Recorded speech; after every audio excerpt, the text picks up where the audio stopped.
இல்ல நீங்க வந்து ஜாடைகள் தப்பாக இருக்கிறது. பிக் பாஸ்ல ராஜா டாஸ்க் அப்படின்னாலே நம்மளுக்கு ஃபர்ஸ்ட் மைண்ட்ல வர்றது அசீம், விக்ரம், ராபர்ட், ரச்சிதா. ஏன்னா அசீம் பண்ண சம்பவம் அப்படி. விக்ரமனை பார்த்து நான் எச்ச துப்பி கொடுத்தா சாப்பிடுங்களா அப்படின்னு இப்ப வரைக்கும் பிக் பாஸ்ல மறக்க முடியாத சம்பவமா இருக்கு. அதே சீசன்ல ரச்சிதா ராபர்ட் கிட்ட தூய தமிழ்ல கேக்குறன்ற பேர்ல ராபர்ட்டை பார்த்து கொஞ்சம் சிறுநீர் தரீங்களா அப்படின்னு கேட்டது. அதுக்கு கமல் ரச்சிதாவை வச்சு செஞ்ச சம்பவம் எல்லாம் இன்னும் கண்ணுக்குள்ளேயே இருக்கு. இந்த சீசன்ல இந்த வாரம் இந்த வீடு 2 ராஜ்யமா பிரியுது. ஒன்னு தர்பீஸ் சாம்ராஜ்யம், இன்னொன்னு கானா சாம்ராஜ்யம். இன்னைக்கு இவங்க பண்ண சம்பவங்கள் பிக் பாஸ் சீசன் 6 பீட் பண்ணிச்சா பாக்குற நம்மளுக்கு எந்த மாதிரி ஒரு ஃபீலை கொடுத்தது அப்படின்றத தெளிவா சொல்றேன் வாங்க. இன்னைக்கு எபிசோட் ஸ்டார்டிங்லயே திவாகர் சபரி கிட்ட கிச்சன் டீம்ல ஆல்ரெடி 4 பேர் இருக்காங்க. நீங்க அது பத்தாம இன்னும் 4 பேர் கிச்சனுக்கு போட்டிருக்கீங்க. ஆல்ரெடி கிச்சன் டீமுக்கு வந்தவங்களே திரும்ப கிச்சன் டீமுக்கு போடாத அப்படின்னு சொல்லி திவாகர் சபரி கிட்ட சொல்ல, அதுக்கு சபரி ஆனா 4 பேர் ஹெல்ப்பர் தான், ஏதாவது வேணா செய்வாங்க அவ்வளவுதான், அது இருக்கட்டும்பா, ஒரே ஆளு எப்ப பாரு கிச்சன்ல இருக்கும்போது அது ஒரு மாதிரியா இருக்கும்ல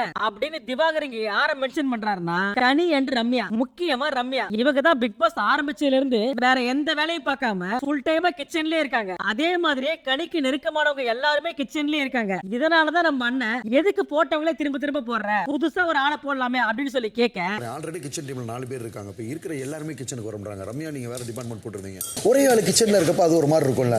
இப்ப எல்லாரும் சாப்பிட்டு இருக்கும்போது ரம்யா கிச்சனுக்குள்ள வர கனி ரம்யாவை பார்த்து உங்களுக்கு என்ன ரோல்னு ஃபர்ஸ்ட் ஃபிக்ஸ் பண்ணிக்கோங்க. எல்லாரும் என்ன வந்து கேக்குறாங்க, எதுக்கு கிச்சன்ல இவ்வளவு பேர் அப்படின்னு சொல்லி எல்லாரும் என்ன கேக்குறாங்க. அதுக்கு ரம்யா எதுக்கு எல்லாரும் வந்து உங்களை கேக்குறாங்க, ஏதாவது வேணும்னா நேரா என்னையே வந்து கேட்கலாம்ல, நான் இங்க தானே இருக்கேன், எதுக்கு எல்லாரும் உங்க கிட்ட வந்து கேக்குறாங்க. இப்ப ரம்யாவுக்கு யார் அந்த மாதிரி கேட்டதுன்னு தெரியணும். அதுக்கு எல்லார்கிட்டயும் போயிட்டு நீங்க கனி கிட்ட கேட்டீங்களா, எதுக்கு கிச்சனுக்கு ஹெல்ப்பர்னு சொல்லி நீங்க கனி கிட்ட கேட்டீங்களா அப்படின்னு சொல்லி எல்லார்கிட்டயும் கேட்டுட்டு இருக்க. அப்ப சுபிக்ஷா பதனி வேலையை நல்லா பார்த்து விட்டாங்க. ரம்யா இந்த திவாகர் இருக்காருல்ல, திவாகர் தான் கேட்டாரு, ரம்யா வந்து தேவையில்லாம உள்ள வந்து வேலை செய்யற மாதிரி தோணுது அப்படின்னு சொல்லி திவாகர் தான் கேட்டாருன்னு சுபிக்ஷா போட்டு விட இருக்கும்போது திவாகர் கேட்டாங்க, ரம்யா வந்து இப்படி எல்லாத்துலயும் வந்து தேவையில்லாம உள்ள வந்து பண்ற மாதிரி இருக்கு திவாகர் சொன்னாங்க. ஓகேவா? இப்ப அப்படியே கட் பண்ணா பெட்ரூம்ல நம்ம எஃப்சேவும் திவாகரும் சேர்ந்து ஒரு ஆக்ட் மாதிரி பண்ணாங்க. அது என்னன்னா திவாகர் ஒரு மாதிரி மூஞ்சி வச்சு எக்ஸ்பிரஷன் கொடுத்தா, அதுக்கு ஒரு மாதிரி மூஞ்சி வச்சு ரியாக்ஷன் கொடுக்கணும். இந்த மாதிரி 2 பேரும் மாத்தி மாத்தி மூஞ்சில ரியாக்ஷன் கொடுக்க புளியா மரத்துல வச்ச லாரி வரைக்கும் மூஞ்சி.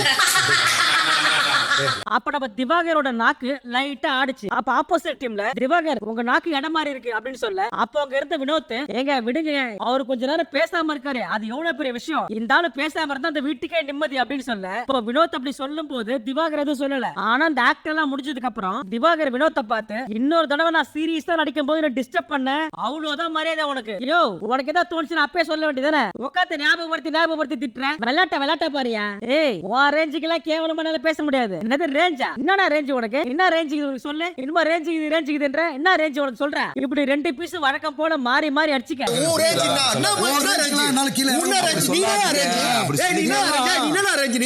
அப்ப நம்ம பஞ்சாயத்து தலைவர் சபரி உள்ள பூந்து தயவு செஞ்சு 2 பேரும் பேச விருப்பம் இல்லைன்னா 2 பேரும் பேசிக்காதீங்க, தயவு செஞ்சு பேசாதீங்க அப்படின்னு சொல்லி 2 பேரும் பிரிச்சு விட அப்படியே கட் பண்ணா சுபிக்ஷா அப்ப ரம்யா கிட்ட போட்டு கொடுத்தது இப்ப பெட்ரூம்ல வெடிக்குது. ரம்யா சபரி கிட்ட ஏங்க கிச்சனுக்கு ஹெல்ப்பர்னு நீங்க தான் சொன்னீங்க, நீங்க சொன்னதுல இருந்து நான் சமைக்கிறதே கிடையாது, ஏதாவது ஹெல்ப் மட்டும் தான் பண்றேன், இங்க இருக்கிற யார வேணா கேட்டு பாருங்க, நான் சமைக்கவே இல்ல, நான் ஹெல்பிங் வேலை மட்டும் தான் பாத்துட்டு இருக்கேன், அதுவும் நீங்க சொல்லி தான் நான் போனேன். இன்னைக்கு காலையில நான் சர்வ் பண்ணும்போது கனி சொல்றாங்க நீங்க எந்த டிபார்ட்மெண்ட் கன்ஃபார்ம் பண்ணிட்டு வாங்க, எல்லாரும் என்ன கேள்வி கேக்குறாங்க அப்படின்னு சொல்லி சொல்றாங்க. எனக்கு அந்த கேட்ட பர்சன் யாருன்னு தெரியணும், அவ்வளவுதானே. நான் சொல்றேன் திவாகர் தான் கேட்டாரு. திவாகரோட சஜஷன் என்ன வருதுன்னா ஒரே ஆளே மாறி மாறி கிச்சன்ல இருக்க வேணாம், வேற டீம் யாராவது கிச்சனுக்கு போகட்டும் அப்படின்னு தான் திவாகர் சொன்னாரு. ஏங்க நீங்க என்ன கூட்டு ஒரு டீமுக்கு ஹெல்ப்பர்னு சொல்லுவீங்களா, அதுக்கப்புறம் வேற ஒரு டீமுக்கு ஹெல்ப்பர்னு சொல்லுவீங்களா, அந்த டீமுக்கு போனா ரம்யா எனக்கு வேணாம்னு சொல்லி அசிங்கப்படுத்துவாங்களா, என்ன பார்த்து இன்னொருத்தங்க வேணாம்னு சொல்றது எனக்கு அசிங்கமா இருக்கு, என்ன ஹெல்ப்பரா எந்த டீமுக்கு போடாதீங்க, நான் நேத்தே சொன்ன உங்ககிட்ட எனக்கு ஹெல்ப்பரா இருக்க விருப்பம் இல்ல அப்படின்னு, ஏங்க இப்படி இவ்வளவு கோபப்படுறீங்க, ஹெல்ப்பர்ன்ற வார்த்தை உங்களை இவ்வளவு கோபப்படுத்தி இருக்குதுன்னா என்ன மன்னிச்சிருங்க, ஐம் சாரி அப்படின்னு சொல்லி சொல்ல, ஹெல்ப்பர்னு போடுவீங்களா,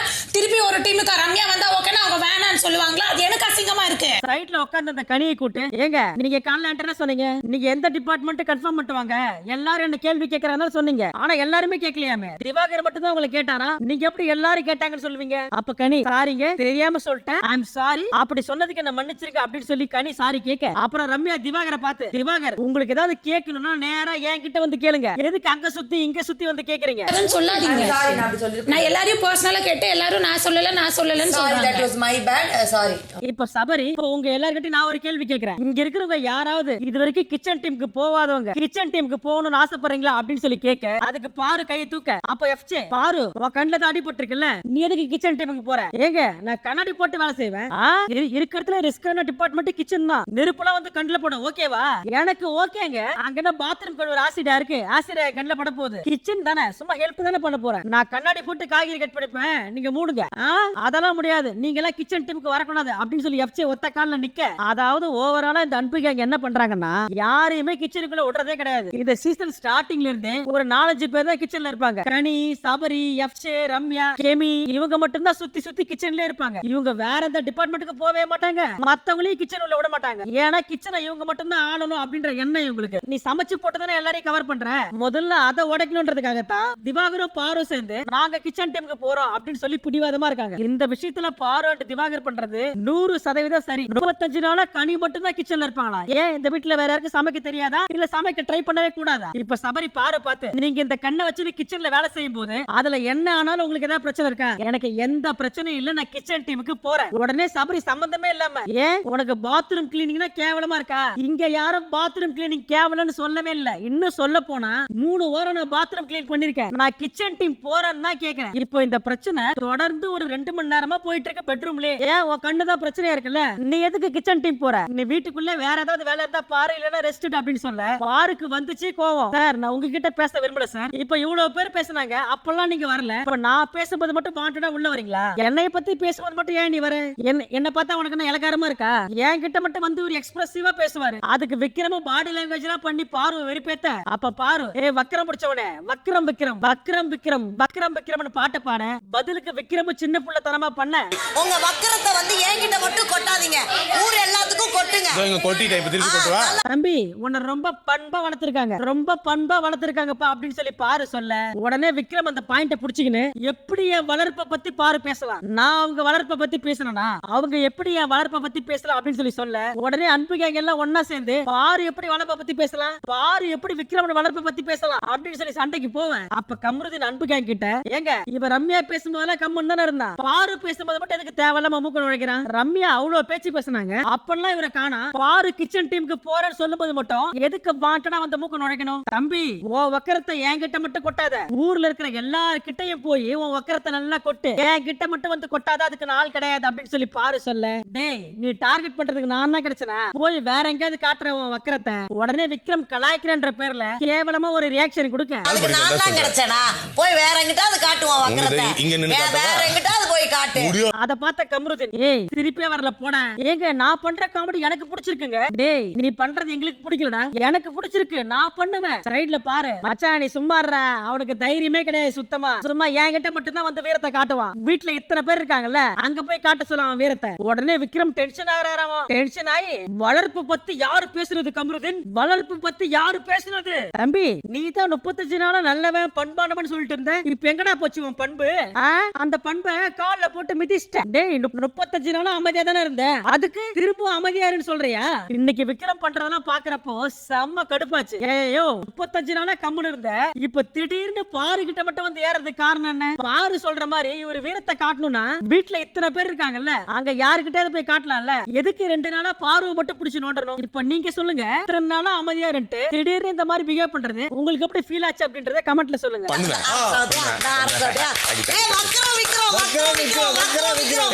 இத்தனை நாளா உடம்பு சரியில்லாம இருந்த, இப்ப உடம்பு சரியாயிடுச்சு, ஏன் உடம்பு சரியாயிடுச்சுன்னு கேப்பீங்களா? அந்த மாதிரி இருக்கு நீங்க கேக்குறது. எனக்குள்ள எல்லா ஃபேஸும் இருக்கு, எல்லா ஃபேஸையும் நான் காட்டுவேன் அப்படின்னு பாஷா ரஜினி மாதிரி ஒரு பேச, அதை பார்க்கும்போது நமக்கு சிரிப்பு தான் வந்தது. இப்ப இவ்வளவு நாளா இவ்வளவு பிரச்சனை போயிட்டு இருக்கு, எல்லாத்தையும் உட்காந்து கம்முன்னு பாத்துருந்த சபரி இப்ப கமருதீன் பேசும்போது மட்டும் ஏந்து வந்து கமருதீனை பேசாத அப்படின்னு சொல்லி ஸ்டாப் பண்ணாரா? அப்ப பிரச்சனை எந்திரிச்சு. டேய் இங்க இவ்வளவு நேரமா இவ்வளவு பிரச்சனை நடந்தது, அப்பெல்லாம் நீ போய் தட்டி கேட்கல, இப்ப கமருதீன் பேசும்போது மட்டும் கமருதீனுக்கு எதிராக போய் பேசுறியா? நீ முதல்ல பொத்தின, நீ முதல்ல உட்காரு அப்படின்னு சொல்லி பிரஜன் சபரி கிட்ட சொல்ல. ஏங்க சண்டை அடுத்த ஸ்டேஜுக்கு போகுதுங்க, அதனால தான் போய் ஸ்டாப் பண்றேன், இப்படியே விட்டா அடிச்சுக்கிட்டு வெட்டிப்பாங்க, அதனால நான் போய் ஸ்டாப் பண்றேன் அப்படின்னு சொல்லி சபரி சொல்ல. அப்ப சாண்ட்ராவும் சபரியை பார்த்து, நீங்க பண்றது கார்னர் பண்ற மாதிரி தான் இருக்கு, இத்தனை பேர் பேசுனாங்க, அப்பெல்லாம் நீங்க எதுவுமே கேட்கல, இப்ப கமருதீன் பேசும்போது மட்டும் நீ ஏன் வந்து ஒரு ஸ்டாப் பண்ற? அப்படி கார்னர் பண்ணல, பேசவே கிடையாது. இது கார்னரிங்கா? பேச வேணாமா? அதுக்காக பேசவே இல்லையா? கம்முன்னு இருக்கணும்ன்றதுக்காக பண்றீங்களா? ஏன் அவர் பேச வேணாமா? அவர் கம்முன்னு இருக்கணும்ன்றதுக்காக இப்ப போய் பேசுறீங்களா? பாத்தீங்களா? இவ்வளவு நேரம் விக்ரம் பேசும்போது கம்முன்னு இருந்தல்ல, அப்ப பதிலுக்கு கமருதீன் அவரோட பாயிண்ட வைக்கும்போது மட்டும் நீ எதுக்கு ஸ்டாப் பண்ற? அவரை பேச விடாம சைலண்ட் ஆக்கி உட்கார வைக்க பாக்குறியா? ஏங்க அவங்க பேசும்போது அடுத்த பாயிண்ட்க்கு போயிட்டாங்க. அடுத்த பாயிண்ட்க்கு போகும்போது நான் வந்து நிக்கணும்ல. என்ன அடுத்த பாயிண்ட்? இன்னும் 2 பேரும் அடிச்சு மாஜினாங்க. 2 பேரும் பேசி என்ன இருக்காங்க? அவங்க 2 பேரும் பேசிப்பாங்க, நீ ஓரமா போய் நில்லு அப்படின்னு சொல்லி சபரி சொல்ல, அதுக்கு சபரி விக்ரம் கேட்கும்போது வரல, கமருதீன் பேசும்போது மட்டும் வருகன்னு கேக்குறீங்க. என்ன கேட்டீங்கன்னா இவங்க கேள்வி கேட்கறதுல தப்பே இல்ல. ஏன் இவ்வளவு நேரமா பார்வ விக்ரம் அவ்வளவு பேச்சு பேசினாரு, அப்பெல்லாம் வந்து எதுவுமே கேட்கல, அப்பெல்லாம் வந்து ஸ்டாப் பண்ணவே இல்ல. அப்ப பாருக்கு சப்போர்ட்டா கமருதீன் வரும்போது கமருதீன் வந்து வாய் அடக்குறாரு அப்படின்னா இவர் அன்பு கேங்க்கு ஃபேவரா இருக்காருன்னு தெரியுது. அப்புறம் கடைசியா சபரி, ஏங்க இங்க 2 பேர் சட்டை போட்டுக்கிறாங்க, ஒருத்தவங்க மட்டும் ஃபேவரா பண்றீங்க அப்படின்னா நான் ஃபேவரா யாருக்குமே பண்ணல, அப்படி உங்களுக்கு நான் ஃபேவரா பண்றேன்னு தோணுச்சுன்னா என்ன எல்லாரும் சேர்ந்து மன்னிச்சிருங்க அப்படின்னு இந்த பிரச்சனைக்கு ஒரு முற்றுப்புள்ளி வச்சாரு. இதே மாதிரி நிறைய தடவை சபரி பண்ணிருக்காரு. ஆனா இன்னைக்கு அந்த பீஸ் பயல்காடு கிட்ட தொக்க மாட்டிக்கிச்சு. இப்போ நெக்ஸ்ட் ராஜா டாஸ். இப்போ இந்த வீடு 2 சாம்ராஜ்யமா பிரியுது. ஒன்னு தர்பீஸ் சாம்ராஜ்யம், இன்னொன்னு கானா சாம்ராஜ்யம். கானா சாம்ராஜ்யத்துக்கு கானா வினோத் மன்னர், தர்பீஸ் சாம்ராஜ்யத்துக்கு நம்ம தர்பீஸ் மன்னர். கானா பாட்டுல கானா சாம்ராஜ்யத்தை விழுத்த இந்த உலகத்திலேயே எந்த ஒரு சாம்ராஜ்யமும் இல்ல. அதே போல நாடக நடிப்புல தர்பீஸ் சாம்ராஜ்யத்தை வீழ்த்த யாரும் பிறக்கவே இல்ல. இப்போ கானா சாம்ராஜ்யத்தோட மந்திரி கமருதீன், ராஜகுரு திவ்யா, தளபதி பிரஜன், புலவர் விக்ரம், அப்புறம் ஆடல் கலைஞர் ரம்யா. அப்புறம் நம்ம தர்பீஸ் சாம்ராஜ்யம் யார் யாருன்னா கனி, ராஜமாதா. இப்ப தர்பீஸ்க்கு 3 இளவரசி. இளவரசி 1 பாரு, இளவரசி 2 அரோரா, இளவரசி 3 வியானா. தர்பீஸுக்கு தளபதி சாண்ட்ரா.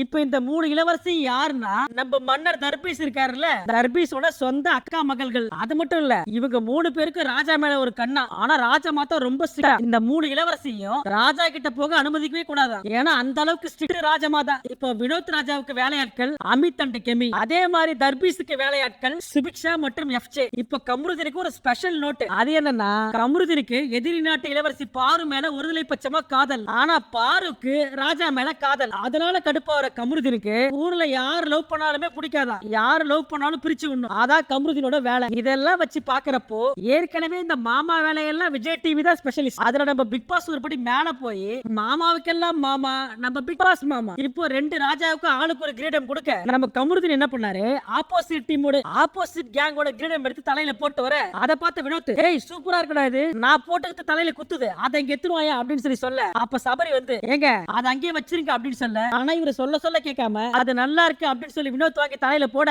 பிக் பாஸ் போட்டுக்கோன்னு சொல்லி பர்மிஷன் கொடுத்துட்டாரு. இப்போ இந்த 2 கேங்க்கும் போர் இருந்துட்டே இருக்கும். இப்போ கானா டீம் டான்ஸ் ஆடி பாட்டு பாடி அவங்க திறமை வெளிப்படுத்தணும். இந்த பக்கம் நம்ம தர்பீஸ் டீம் இதை வச்சு அவங்க திறமை வெளிப்படுத்தணும். ஃபர்ஸ்ட் நம்ம தர்பீஸ் கெட்டப் எல்லாம் போட்டு ரெடி ஆகி அவர் அரசவைக்கு தூக்கிட்டு வராங்க. தூக்கிட்டு வரும்போது அவருக்கு ஒரு ஸ்பெஷல் ஸ்லோகமும் இருக்கு.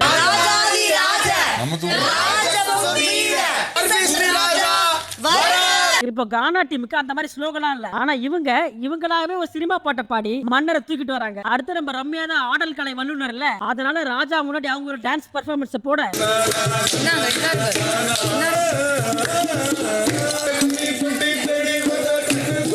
இப்ப இவங்க டான்ஸ் ஆடுறத பார்த்த எஃப்ஜே, இன்னைக்கு என்னத்தான் பாட்டு பாடி டான்ஸ் ஆடினாலும் எங்க ராஜா நடிப்பு அறக்க முன்னாடி யாரும் ஒண்ணுமே இல்ல. அதுக்கு நம்ம திவ்யா, ஏய் முதல்ல உங்க ராஜாவுடைய மீசையை ஒழுங்கா ஒட்ட சொல்லுடா, உங்கள் மன்னனின் மீசையை நன்றாக ஒட்டுங்கள், பிறகு பேசலாம். இப்போ ஆப்போசிட் டீம்ல ரம்யாவும் கெமியும் பாட்டு பாடி டான்ஸ் ஆடுறதுனால பதிலுக்கு இவங்க தான் செய்யணும்ல.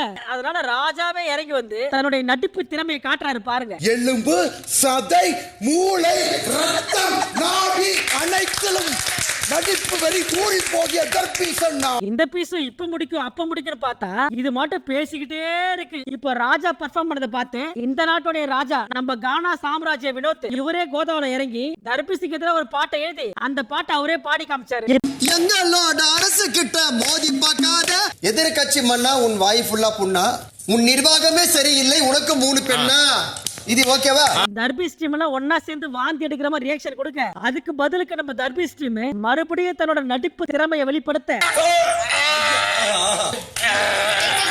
நடிப்பை பாருங்கள். இதையெல்லாம் பார்த்து நாம எப்படி கடுப்பானமோ அதே மாதிரி பிக் பாஸ் கடுப்பாயி, ஏண்டா ஏதாவது என்டர்டெய்னிங்கா பண்ணுங்கடான்னு சொன்னா ஏண்டா இப்படி சாவடிக்கிறீங்க அப்படின்னு நினைச்சு பிக் பாஸ் ஒரு டாஸ்க் கொடுக்குறாரு. அது என்னன்னா ஒரு பவுல்ல நிறைய சீட் இருக்கும். அந்த சீட் எடுத்து அந்த சீட்ல என்ன பொருள் எழுதி இருக்கோ அதை வெறும் வாய் ஓசையால மட்டுமே வெளிப்படுத்தி அது என்னன்னு கண்டுபிடிக்க வைக்கணும். இதான் டாஸ்க். ஃபர்ஸ்ட் விக்ரமுக்கு வந்தது கால் சிலம்பு. இப்ப ஃபர்ஸ்ட் விக்ரம் நடிச்சு காமிக்க அதை யாருமே கண்டுபிடிக்கல. இதை இப்ப ஆப்போசிட் டீம்ல இருந்து பார்த்த பாரு இதான்டா சான்ஸ்னு சொல்லி வாயில நல்லா அல்வா கிண்டறல்ல ஒரு சீட்ல இருக்கிறத நடிச்சு புரிய வைக்க முடியாது அப்படின்னு சொல்லி பாரு கேட்க 2 பேரும் மாறி மாறி அடிச்சுக்க. கால் சிலம்பு இதை நான் எவ்வாறு கூறுவேன்? நீங்கள் வாயில் அவ்வளவு கிண்டுகிறீர்களே, இந்த சத்தத்தை கூடவா இப்ப இவங்க கத்துறத பார்த்த சபரி, ஏங்க கொஞ்சம் சும்மா இருங்க, பிக் பாஸ் நம்மளுக்கு ஒரு டாஸ்க் கொடுத்தாரு, அத நாம ஒழுங்கா பண்ணலன்னு சொல்லிட்டு தான் இப்ப பிக் பாஸே நம்மளுக்கு ஒரு டாஸ்க் கொடுத்திருக்காரு. இப்போ இந்த டாஸ்க வச்சு இந்த ஒரு 5 நிமிஷமாவது டிவில போட முடியுமா அப்படின்னு தான் பிக் பாஸ் ட்ரை பண்றாரு. ஆனா அத கூட நீங்க புரிஞ்சுக்காம இப்படி கேவலமா கத்தி கத்தி சண்டை போட்டீங்கன்னா அப்புறம் என்னதான்? ஏற்கனவே பண்ணாதனால தான் நம்மள ஏதாவது கேவலமா திட்டுறதுக்கு பதிலா ஏதாவது கொடுத்திருக்காங்க. 5 நிமிஷமா டிவில போட முடியுமா அப்படின்னு கேவலப்படுத்துறதுக்காக திட்டாம இப்படி பண்ணிருக்காங்க. ஐயோ சபரி, எப்படியா இவ்வளவு கரெக்டா சொல்லிப்புட்ட? ஆனா இந்த பீஸ் சாதாரண ஆள் இல்லப்பா. பிக் பாஸ் எதனால புதுசா ஒரு டாஸ்க் கொடுத்தாரு அப்படின்னு கரெக்டா கண்டுபிடிச்சு இந்த பீஸ். இப்போ அடுத்தது வியானா வந்து ஒரு சீட் எடுத்து அதை நடிச்சு காமிக்க, அவங்க நடிச்சு காமிச்சது சங்குன்னு எல்லாரும் கரெக்டா கண்டுபிடிச்சிட்டாங்க. அடுத்தது கம்ருதீன் வந்து ஒரு சீட் எடுத்து அவர் நடிச்சு காமிச்சாரு. அந்த வீடியோ உங்களுக்கு ப்ளே பண்றேன், நீங்க கெஸ் பண்றீங்களான்னு பாருங்க. உங்களால கெஸ் பண்ண முடியல, ஆனா அந்த டீம் கரெக்டா கண்டுபிடிச்சிருச்சு தேர்னு. அடுத்து நம்ம பாரக்கா கண்ணை வச்சு பயங்கரமா பெர்ஃபார்ம் பண்ணி எல்லாரையும் கண்டுபிடிக்க வச்சிட்டாங்க. ஒரு கண்ணை வச்சுக்கிட்டு இவ்வளவு பெர்ஃபார்ம் பண்றாங்களே, இன்னும் 2 கண்ணு ஒழுங்கா இருந்துச்சுன்னா இன்னைக்கு பாரக்கா வேற லெவல்ல பண்ணிருப்பாங்க.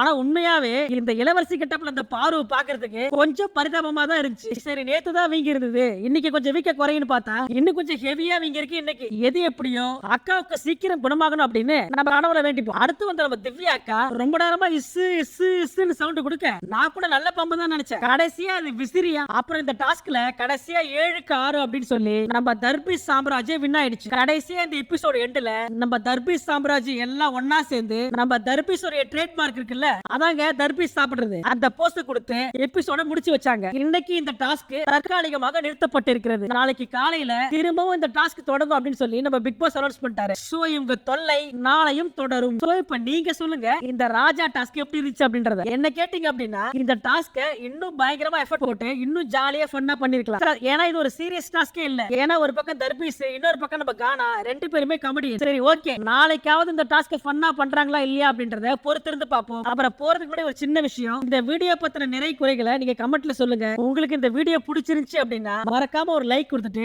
அந்த சப்ஸ்கிரைப் பட்டனை பிரஸ் பண்ணிடுங்க. உங்களுக்காக தான் நைட் உட்கார்ந்து எபிசோட் பார்த்து எடிட் பண்ணி போடுறோம். அந்த ஒரு சின்ன எஃபர்ட்டுக்காக ஒரு சின்ன லைக் மட்டும் கொடுத்துட்டு போங்க. நான் உங்களை நாளை சந்திக்கிறேன். Tata, bye bye.